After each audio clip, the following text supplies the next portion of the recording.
56년 동안 섬유 염색업을 하고 있는 중소기업입니다. 한 해 매출이 수백억 원에 달할 정도로 탄탄한 기업이었지만 고환율에 직격탄을 맞았습니다. 나 해외에서 들어오는데 환율이 1,300원 언더로 가던 게 1,500원 수준까지 갔다는 거 얘기는 최근 20% 이상 떴다는 거다. 적자로 시작한. 그러니까 이 상태로 유지가 되면 멋질 수가 없어.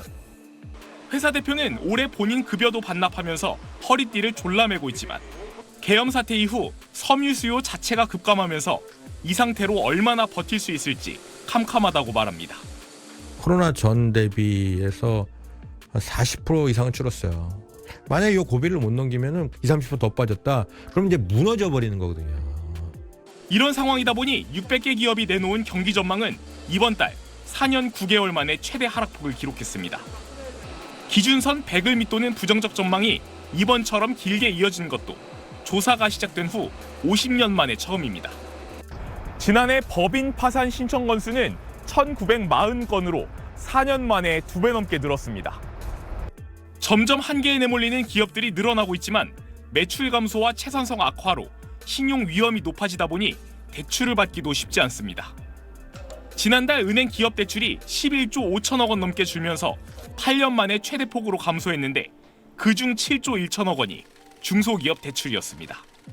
비용 상승에 대해 대응할 수 있도록 위험 관리라든지 여러 측면에서 또 도와줘야 되는 것이고 위기에 처한 중소기업들에 대한 지원이 더 확대돼야 한다는 지적이 나옵니다. SBS 박지현입니다. 전기 고기구이용 기기를 만들어 수출하는 중소제조업체입니다. 연기 발생을 줄인 제품을 개발해 유럽과 동남아 등으로 판로를 넓히던 중 강달러라는 암초를 만났습니다. 미국 달러화에 비해 현지 국가의 통화들도 약세를 보이며 거래업체들이 수입을 주저하고 있는 겁니다. 거기도 이제 환율이 갑자기 올라버리니까 기다려보자. 이제 나중에 하겠다. 수출이 다 검토돼서 결정까지 갔다가 보류되는. 제품은 덜 팔리는데 제품을 만드는 데 필요한 원자재 수입 부담은 더 커졌습니다. 그렇다고 제품 가격을 올릴 수도 없다 보니 채산성이 크게 떨어졌습니다. 사실 오르는 것도 문제고 이 얼마큼 오를지 또 언제 내릴지에 대한 예측이 안 되는 게 가장 큰 문제죠.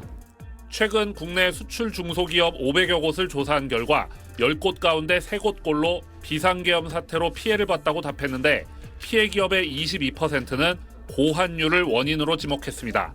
원자재 수입이 많은 대기업 대부분은 보험 등으로 환율 변동 위험을 회피하지만 중소기업의 절반가량은 환율 리스크를 전혀 관리하지 못하고 있습니다. 그 구입하고 나서 대금 결제까지 3개월에서 6개월 정도가 소요가 됩니다. 사와서 그걸 가공해서 납품을 하더라도 적자를 보고 남지 않는 그런 문제. 개별 기업 차원에서 대응은 사실은 한계가 있습니다.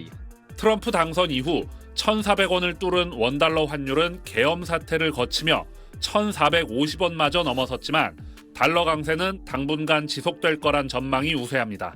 미국 경제가 양호할 수 있겠다라고 하는 기대가 커지고 있기 때문에 달러의 강세 가능성은 커진 것이 현실입니다. 탄핵 국면을 어느 만큼 빨리 끝내도록 단축시킬 수 있는가가 가장 키 변수가 될 것으로 보입니다. 은행들은 외화대출과 수입대금 결제 만기 연장 등 중소기업 긴급 지원 방안 시행에 들어갔습니다. SBS 노동규입니다. 만두 가게를 운영하는 A씨. 장사는 안 되는데 재료값은 계속 올라 직원을 쓸 엄두도 못 내고 있습니다. 어렵다 보니 카드 수수료도 적잖게 부담이 됩니다. 물가가 너무 비싸가지고 재료값 많이 들어가거든요. 야채, 고기 이런 거 계속 오르니까 1인분비도 안 나올 정도로. 정부는 내년 2월부터 연매출 30억 원 이하 가맹점에 대해 지금보다 카드 수수료율을 0.05%포인트에서 0.1%포인트까지 낮춰주기로 했습니다. 매출 규모 구간별로 적게는 연평균 4만 5천 원에서 25만 3천 원까지 부담이 줄어들 수 있습니다. 연매출 1,000억 원 이하인 업체에 대해서도 3년간 수수료율을 동결합니다. 줄어드는 총 비용은 3천억 원 수준이 될 걸로 보입니다. 최근 전반적으로 소상공인 자영업자의 어려움이 가중되고 있는 점을 감안하여 약 305만 영세 중소가맹점의 인하 여력을 고르게 배분하는. 카드업계에선 2012년 이후 5차례 연속 낮추며 이미 수익이 거의 나지 않는 수수료율을 더 내리는 데 대해 불만도 감지됩니다.